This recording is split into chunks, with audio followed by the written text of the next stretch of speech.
Hello, listeners. Welcome to Strength and Recovery Podcast. I'm Jaye Rodenbush, Director of Alumni Engagement for Recovery Centers of America, and I'm here today with Bob Gibson, who is our Alumni Coordinator at beautiful RCA Devon in Devon, Pennsylvania. It's one of our larger sites, a beautiful campus, and just really excited to hear from Bob today and learn a little bit more about his work here at RCA Devon and more about Bob. So with that, let's just start with, what's your favorite thing about working here at RCA Devon? Okay. First off, I just wanted to say hello to everybody out there listening. I am mildly terrified, but if there's one thing I've learned in sobriety is doing things that are scary is a really positive thing for me. So I just do it. And I feel a lot better afterwards. Being uncomfortable is a big part of getting sober. But as far as my favorite thing about working at RCA, and this is probably a little bit cliche as far as people that work in treatment, but it's the truth for me. So seeing people come in and the state that people are in sometimes when they walk through the doors of a substance abuse facility is really rough. People are kind of oftentimes having maybe the worst day of their life. They're really scared. I was really scared when I went to rehab. I cried a lot. And then seeing them on the other side, after that 30 days, how much people change. And then even beyond that, in the position now, of an alumni coordinator, I get to see people years removed from when they were in treatment, and they're completely different people.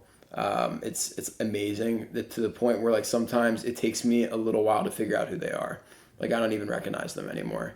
And I think that's a really beautiful experience. That's so cool. And just walking in here today, being in your office for a little while, seeing people stop in and say, man, I've had a good day today, or I had a rough day today, and just people playing the piano outside your office is just they're kind of, everyone just kind of is like a community. Yeah.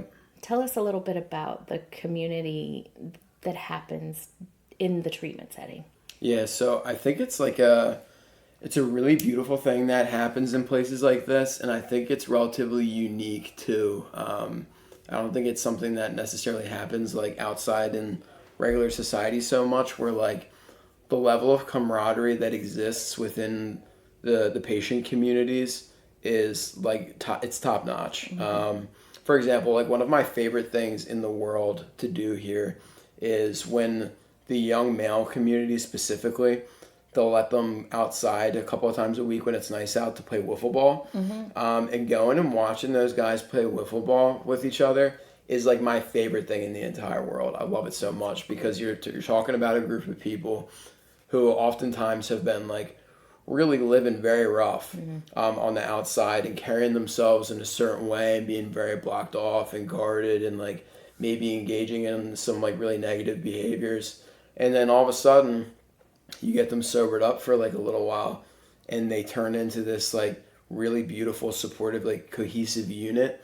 And even if somebody's a terrible wiffle ball player, everybody's cheering for them and they have so much fun together. And it's just really beautiful. They have such a background and so many similarities between them that it creates this really cool bond that you don't really get too often elsewhere in my experience. You come into this is one of our larger facilities. And so you come in and you think, well, maybe I'm going to be a number, or maybe, I'm not going to fit in. But I think what I've liked and learned about RCA is that unique neighborhood model where they put people in, like you said, the young adults, and they kind of put you with other people who may be like-minded. And how does that seem to play out when you see it every day? Yeah, so I definitely agree. I really love the fact that the facility, although it is very large, it is kind of 8 rehabs in one. Okay. So your experience, if you were to be a patient here, most of your interaction on a day-to-day would be with the same group of people, with the same 15 to 25 people. And that's what you call your neighborhood. Exactly. That would be your neighborhood. And they structure those neighborhoods based on normally age And then even to another degree, like as far as roommates, they will normally try to room you with somebody who has the same substance background. Okay. And like I said before, like they end up building these like really strong communities that do carry over like when they leave. Because being alumni, you see it. Like they all come back like in a big group and they stick together after they leave. Power of shared experience. Yep, exactly. Yeah. Well, I love being in this building. I love coming for alumni groups. Thank you so much for all the work that you do. Yep. It really means a lot, and get so much positive feedback from our alumni and our patients just on having you in this building and in their lives. So of course, really appreciate your work. And thanks for facing the fear today and talking into this little box. Terrifying box. The terrifying box. This is probably not the most terrifying thing you've been through. No, I wouldn't say that. There's levels, there's differences. Why don't you take us back to Bob in substance use? Yep. Okay. So I'm gonna do this as concisely as I can, right? Because as we like previously discussed, I am like a member of like a 12-step fellowship. So like a large part of that is like at meetings, like oftentimes they'll have somebody do a lead and like kind of like tell their story like from start to finish. So when you say do a lead, explain that, because I think that's a new word for a lot of people. Yeah, so a lead is really like depending on the type of meeting that you're attending. If it would be a speaker meeting, your lead would be you would tell people a little bit of how it was. So like what was it like while you were, during your active alcoholism, what happened? So like if there was sort of a seminal event that like brought you into the program, whatever like path you choose to go within, whether it's 12 steps or smart recovery or refuge, and then like kind of what life is like now, like after becoming a part of that program, like what sobriety is like. So that's normally like a lead, but there's all kinds of different leads. Maybe it's a topic discussion. Okay. You pick a topic, do a brief lead on that topic, people share. There's all kinds of different meetings. Okay.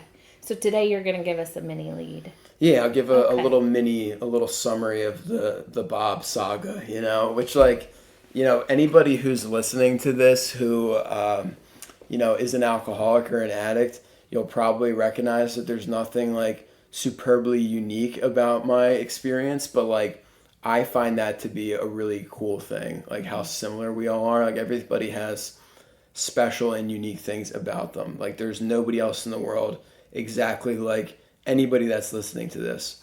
But like if you are the alcoholic or the addict, the odds are that your experience is very similar to a lot of other people's. And like we said before, like that's what creates like that beautiful bond that connects people so well.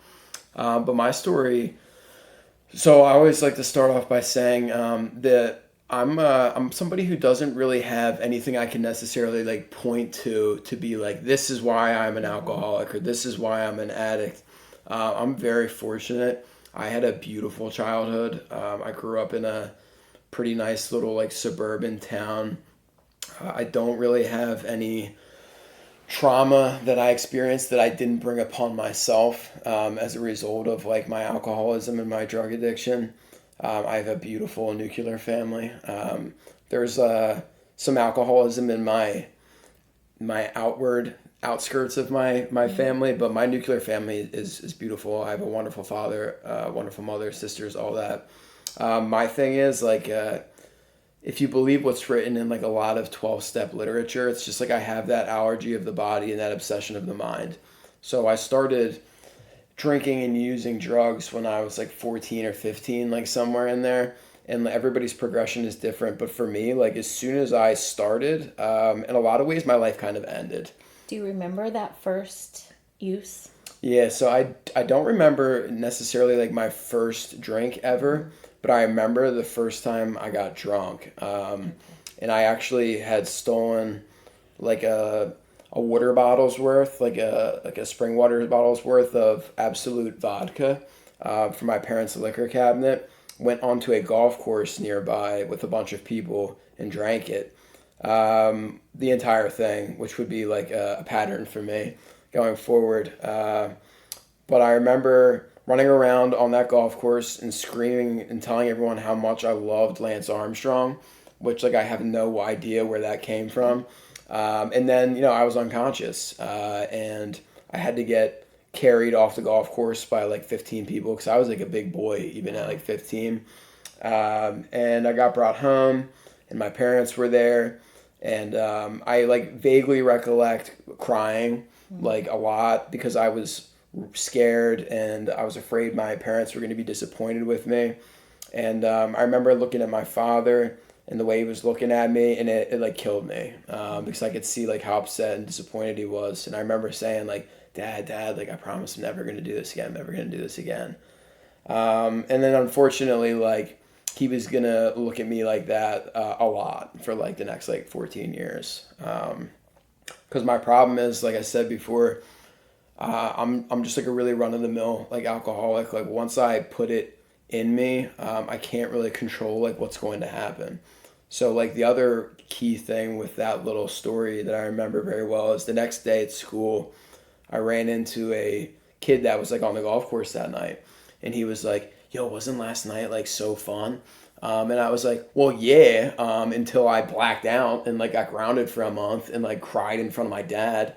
And he was like, "Yeah, I know, but like all you got to do next time is just drink half the water bottle of vodka and you'll be fine."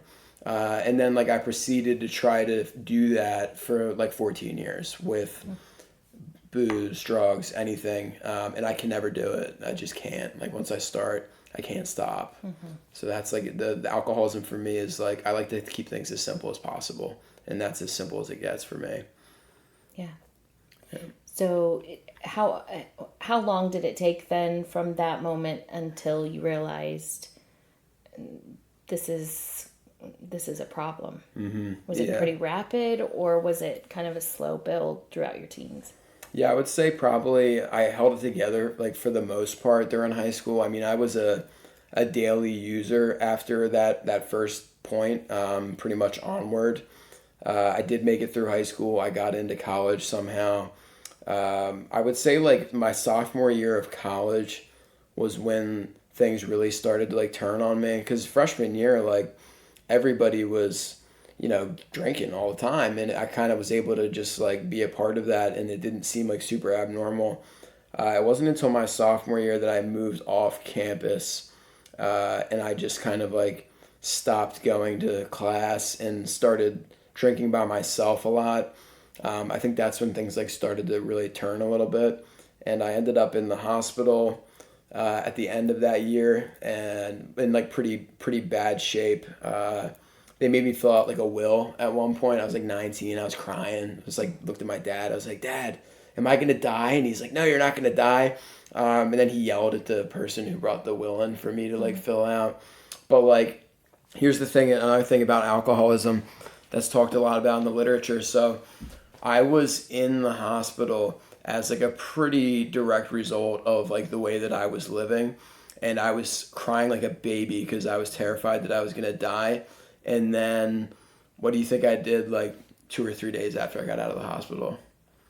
I went right back to doing what I do. So like to me that's always been a good example of like consequences don't stop like the real alcoholic, the real addict, generally speaking. That might be like that thing that drives you to a place of willingness where you're able to do some things that are necessary in order to get sober. But generally like a consequence alone isn't going to stop you or me, it never has.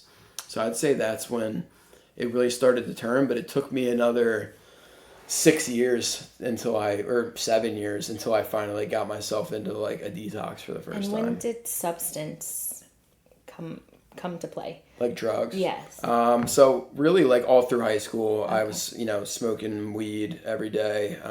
Started doing cocaine, pills, Xanax, anything. And no treatment at this point? No. Or no one really, I mean, it's been a while, so like no one was really talking about this stuff openly. No, I mean, I got arrested a handful of times in high school, but it was always like little stuff like underage or disorderly conduct or like public urination. And, now that you brought it up, my parents did send me to like therapy, and they tried drug testing me for a while. But what I did is I would just carry urine around in my sock for like 2 years. I wore pants every day for 2 years so I could pass a drug test if I needed to. Oh my word. But I didn't recognize, like, there was no part of me that was like, this is a problem. I really didn't. Like Really? that never, no, It's never came to mind that like I have a you problem. have urine strapped to your leg, and this is not this is normal for you. Yeah, I didn't like think about it. I just, it's insanity, you And know? your grades are okay. You're Okay. managing. Yeah. I mean, I got into college somehow. Like, I wasn't a good student by any means, but I was able to like get by. And how's the mental health? So here's the other interesting thing. So when I was more new to sobriety, and I would like tell my story at meetings, I would oftentimes tell people that like I had fun with drugs and alcohol for a really long time, and like it. But the reality is, like throughout most of my time in high school, like our brains do this thing. Once again, like going back to the literature, they talk about this thing that happens where we have like a built-in forgetter, or we do this thing where we'll I love that built-in forgetter. we'll like romance the drink or the drug, and we'll think about it in a way that's not even realistic. So now that I have like a couple years removed from it and I can look back with some more hindsight, the reality is I was actually pretty miserable in high school most of the time. You know, that's probably helped to fuel the drugs and the alcohol, 'cause when I was doing that, I felt okay, but I don't think I was happy most of the time. But I never considered that it was the drugs or the alcohol that was like an issue for me. It was always, I don't know. I have depression. I have insomnia. It's my anxiety. I have a mental illness. It was always, that's what I formulated in my own mind might be the problem. I never even considered that drugs and alcohol were the problem. And at what point did that start going, okay, maybe I need to start thinking that this is a problem? Yeah, I would say for myself, it was probably when I was about 26. I had at this point been on opiates for quite a while.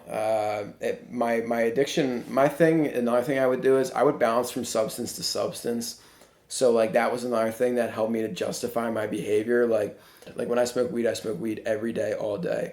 So then like maybe I recognize that, hey, maybe this weed's becoming a problem. So then I'll start drinking. And then I'll start drinking every day. That will become a problem.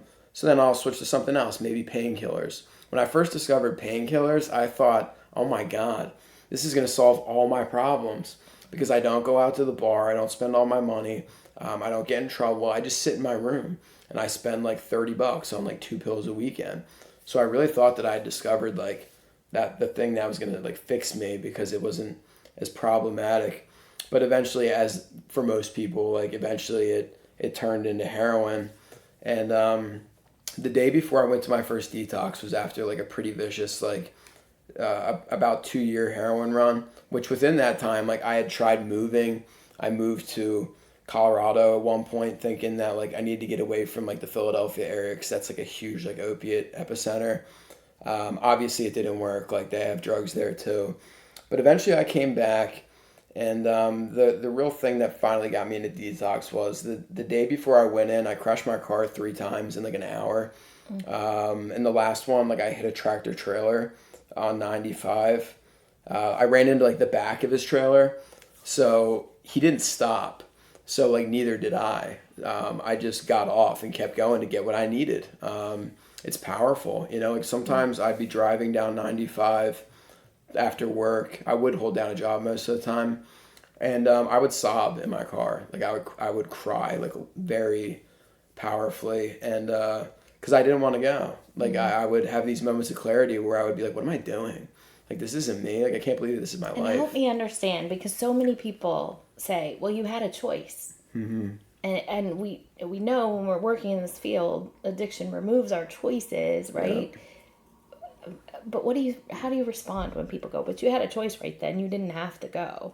Yeah, so I would say to agree with what you were saying. So like once again, to like go back to the literature, like I'm a big believer in like what's written in 12-step literature.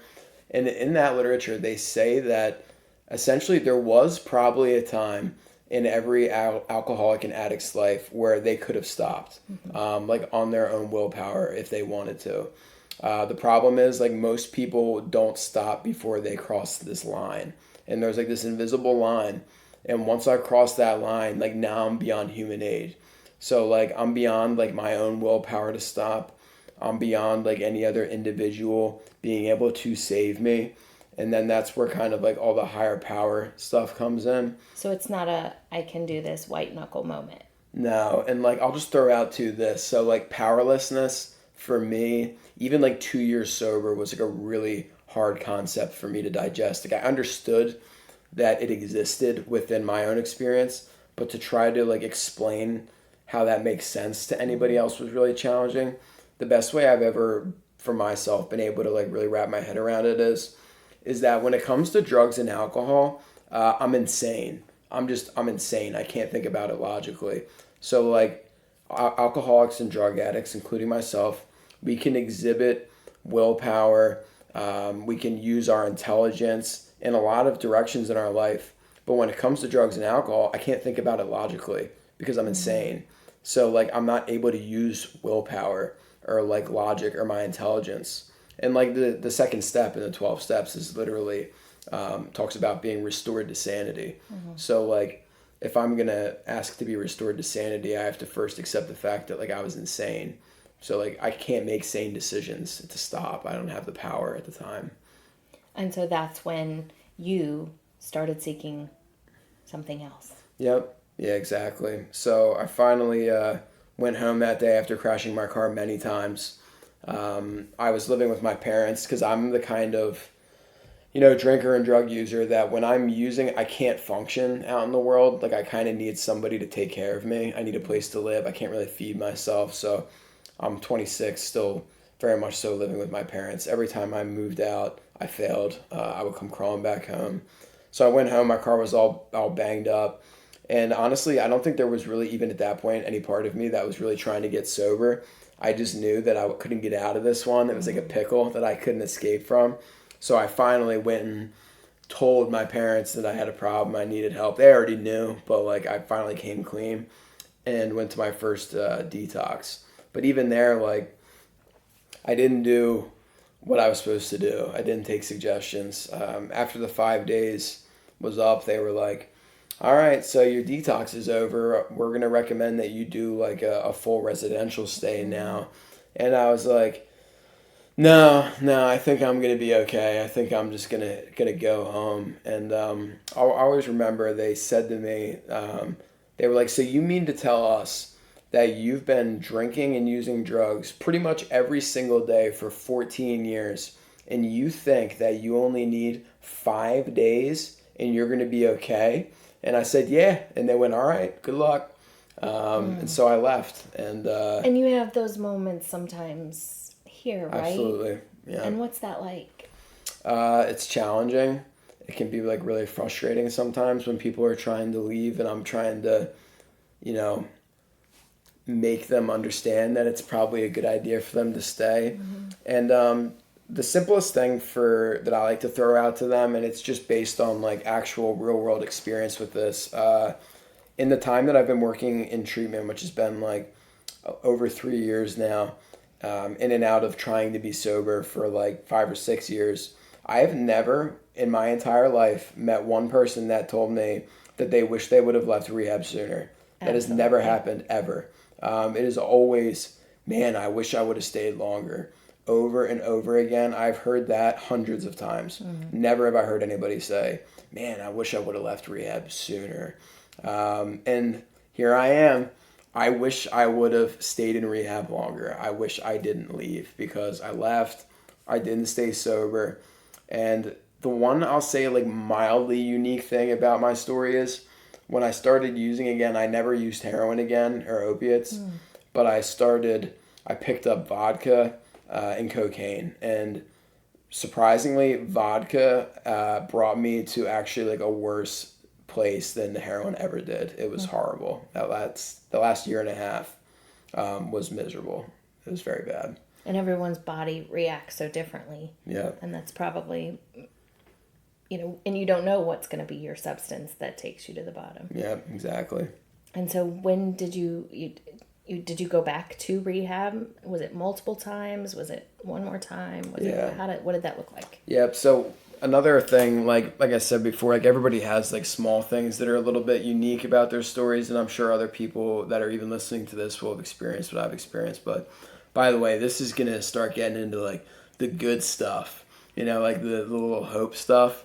So eventually, We're after almost like, there. yeah, we're getting there. I think we're here right now. But in retrospect too, we have families who listen to this, and we have so it's really powerful, your story, and thanks for sharing and educating us, right? Like just walking us through this journey is part of understanding. So yeah, thank you. So right before we get into the good, just to like recap the bad real fast. So like right before like the light, it got really dark to the point where I was stealing from everybody that I loved. I kind of hated myself. I couldn't really look in the mirror. I thought about killing myself a lot. I was having really horrible anxiety. I was getting prescribed different psych meds and drinking on them, and that was making things even worse. So things had gotten really bad. I kind of had like what I would probably say now was like a nervous breakdown right before the end. And I was afraid that my family was going to throw me into a mental institution if I didn't do something. So I finally was like, all right, I'm going to go to one of these meetings. So I got into my head that I was going to go to one of these 12-step meetings so that way I could tell my parents that I tried something. Still no intention of being sober whatsoever at this point. And I went to this meeting where I knew there was going to be a meeting. And I walked up and there was a bunch of women just like hanging around, like smoking cigarettes and stuff. So I walked up to them and I was like very nervous and like probably very smelly and like looked like a barbarian at this point in my life. And I walked up to these ladies and I said, hey, like, is there a meeting here? And they were like, yeah, there is, but it's a woman's meeting. And I was like, all right, cool. I'll try to come back later. And in my mind, I was like, yes, now I don't have to go. you avoided it. Yeah, I can tell my mom and dad that I tried, But the lady that I was speaking with literally like grabbed me by my arm and was like, you're not going anywhere. And if I could find this lady like today, I would love to because she saved my life. Like she 100% saved my life. So the women went back into the meeting room and they took a quick group conscience and they decided to let me stay. So my first meeting was a woman's meeting. And I went in there and I sat and I cried for like an hour straight. And then after the meeting was over, the women essentially kidnapped me. They were like, hey, there's a men's meeting coming in like another hour or two. You should hang out and meet some of the guys. And I was like, oh, no, I have to get home. Like my mother will be worried about me just trying to get out of there. And they were like, your mom will be fine. And then like 8 women like sat with me for like an hour and a half until the men came. And then I sat through a men's meeting and I cried for another hour. And that's like where it all started. So a lot of people that are big like 12-step program people, myself included, will talk about like the steps a lot. And like the steps are what really did change my life. But like the steps and like the literature isn't what initially attracted me or got me to come back. Literally the only reason I came back to another meeting after that day was because people were just so nice to me. The guy that I was sitting next to at the men's meeting, he came up to me and he was like, hey, here, take this coin. And he gave me a 24-hour coin. And he was like, when this melts in your mouth, you can drink again. And I was like, okay, that's super weird. And then he gave me 2 pieces of gum. And like anybody who's listening to this that is, was like a heavy drug user will understand where I'm coming from with this. He gave me 2 pieces of gum. And I couldn't believe that he had given me a piece of his gum, let alone 2 pieces, because the people I was associating with for years before that didn't do nice things for each other. Everyone was always trying to get over on each other. That like blew my mind. It seems like so simple, but it was a huge deal for me. I literally still have the 1 piece of gum. It's framed in my apartment. Still have it. It's from like 4 years ago. So that was like my first like real experience with like 12-step groups. And like I said, I just like kept coming back. Did that for like 6 months, went to meetings every day. And then I'll just have to throw out like another warning here, not to like spook anybody, but like it's my real experience and I don't want to be dishonest. At around like 6 or 7 months, going to meetings every day, commitments, speaking, all those things, starting to feel, I felt really good for like the first couple months. Like, inevitably when you drink and use drugs to the level that I did, if you remove those things, there will probably initially be like a pretty large boost in like your life. Like things will start to straighten out. But after like 6 or 7 months with no sponsor and no steps, I started to become like really miserable again, and started to decide that once I had a year sober, I was either going to start drinking again, or if I didn't feel any better, I was going to kill myself. And that was sober. So like, here's like another like big point that I had a really hard time understanding for a long time, is that like drugs and alcohol are actually like not my problem. My problem is I didn't ever learn how to live life and like cope with life or deal with things like a normal person. So whenever I'm scared, lonely, fearful, anxious, any of those things, I get loaded. So when I remove the ability to shut those feelings down, now I don't know what to do. So like that's where just staying sober and just going to meetings for me like wasn't enough. So eventually I got the sponsor. I started working the steps, and like within that process of like working the steps and having the sponsor, I found like this higher power that like I didn't even believe in. I honestly thought that people of faith were like, I don't believe this anymore, so please don't be mad at me, anybody out there. Okay. But once upon a time, I thought like people that believed in, spiritual ideas and concepts were like weak and stupid. And I wasn't interested in it. But then like as a result of hanging around all these spiritual minded people for long enough, and the kindness that they showed me in this process of going through the 12 steps, I recognized one day that like I my obsession to drink and use drugs was no longer there, which had been something that had been with me for 14 years. And not only that, like this feeling came over me that there was like something outside of myself that had removed it, and that was like helping me. And since that day, that's been like a central part of my sobriety, is like I do have like a very strong faith in like a higher power of my understanding today. And never expected that. Like there's like a joke amongst like, the sober community that like, one of the worst things that happens when you get sober is like you become like a spiritual person. And it's like a funny joke, but that is like what ends up happening for a lot of people. And like the literature does often say that like it's a big part of recovery is like finding that sense of a higher power, whatever that might look like. And I definitely got that, but just to like wrap up this little hope bomb. So since like going through that process with my sponsor, working through those steps, so life, there's this thing that they say like life will be beyond your like wildest dreams, and like a lot of people really don't like that.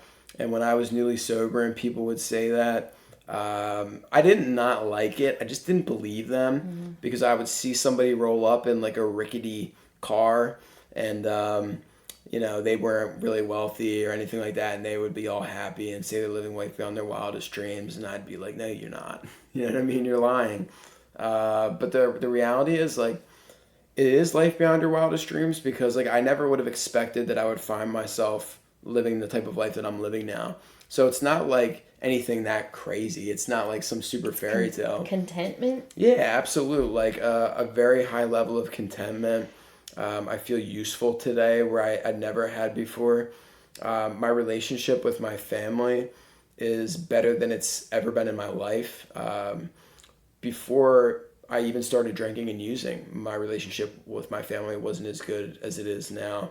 I have a niece named Lily that's just turned 2, and I'm the first person who ever got to take her in a pool. Before I got sober, like if I didn't get sober, I don't think I would have been in that kid's life. It would be a mistake to let me be a part of your child's life if I was still using. So like, it's just been beautiful. The job that I get to do, the people that I associate with today are all so good and supportive. Like it's beyond my wildest dreams, because I never know what's going to happen next. Like if you stay sober, a lot of people, and myself included, I was very afraid of sobriety, the idea of it, because it was the unknown. I'd never done it before. I was scared. And it's still the unknown. Like if I continue to stay sober and do the things that I need to do in order to stay sober, I have no idea where I'm going to be like a year from now, 2 years from now. But like to me now, that's like really exciting. that's interesting. My life before, as like free as I thought that I was, and I thought like, oh, I'm living on the edge. The reality is, I did the same things with the same people every day, and nothing ever changed. So like, if I ever decided to drink or use drugs again, I'm not a psychic, but like I do have a crystal ball when it comes to that. I know exactly what's going to happen. If I stay sober, I have no idea. But it's been really good so far. So like, if anybody's sitting here listening right now and is like not really sure if they want to like give sobriety a try or treatment a try, I would just say like, you already know what it's like doing what you're doing now. Like, why not give something else a try? Like, it'll probably be way more interesting than what you got going on right now. At least it'll be different, you know, just give yourself a shot. I personally haven't met anybody yet that like really did the things that are suggested in recovery and didn't find that they were happier or like more content. Well, Bob, I thank you so much for agreeing to talk to me today, Yeah, of course. to our listeners, and thank you for your service. Really enjoy having you a part of the team. Thank you. We always end with favorite recovery quote. Okay. So I would say, I don't know if this is necessarily like a... Can I do two? Can I do two real quick? Absolutely. There are no rules. Yeah, absolutely. I love like recovery quotes. So I'll do, I'll stick with one. I'll stick with one because I want to. I want to hear the other one. All right, I'll do one longer one and then one real short one. Okay, good. So the first one is, and this is something that like I've been hearing in 12-step groups for a long time, is like, don't give up before the miracle happens. And the reason I like that one so much is because like before I got sober, like I literally did not believe in miracles whatsoever. Like when I thought of a miracle, it was like a shark like swimming into my bedroom window and like speaking English to me. But here's another cool thing. If you decide to like get up into this whole sober stuff, you will see miracles all the time. Because to me, like any alcoholic or drug addict that gets like literally 1 day sober is a miracle. For most of human history, like scientists, psychiatrists, doctors, they thought we were all hopeless and that we were all going to die and nobody was ever going to get sober. And now there's millions of people all over the world that have been sober for years. And you get to see people come in that you probably in your mind are like, oh, that person's never going to get sober. And then before you know it, they're doing great. So I love that one, like just holding on until that miracle happens for you and like that obsession to drink and use drugs gets removed. And then the last one is just real quick is if you want something you never had before, you have to do something you've never done before. And I can't really think of one circumstance in life where that's not true. For myself, everything that I have today that's any good, that's positive, is all a result of doing things that I had never done before to obtain them. So I find that really useful too. Well, thanks for doing your first podcast. Yeah. Something you've never done before and bringing some positivity to all of us. Thanks for having me. Appreciate it. Have a great day. You too.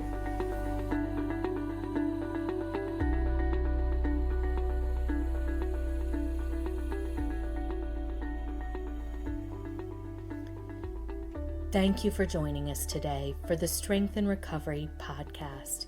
Real people, real experiences, real hope. This podcast is presented by the Alumni Association of Recovery Centers of America. If you're interested in learning more, visit rcaalumni.com. Here, you can fill out our web form to make sure you're receiving our daily recovery emails and are notified of special events. The Alumni Association of RCA exists to connect individuals to an active recovery community. It is our goal to work with alumni to help them succeed, belong, and ultimately serve others.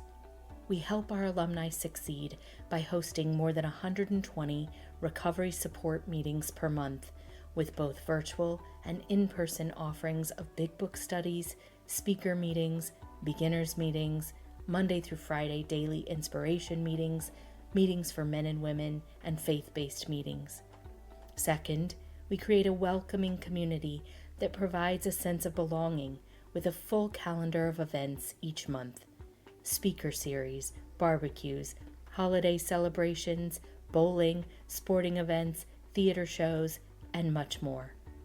Thirdly, we provide an opportunity for our alumni to serve both the recovery community and in our local neighborhoods. We offer speaker commitments, chair commitments, mentoring opportunities in our facilities, volunteering at food banks, recovery, and overdose awareness events. We look forward to having you with us again soon.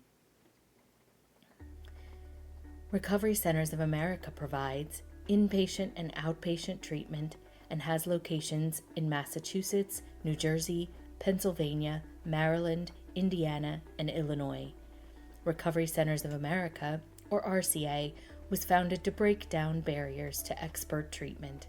We answer the phone and admit patients 24 hours a day, 7 days a week, 365 days a year, are in network with major insurance providers, and provide evidence-based treatment in our world-class facilities. If you or someone you know needs help, call 1-800-RECOVERY and know we are here for you.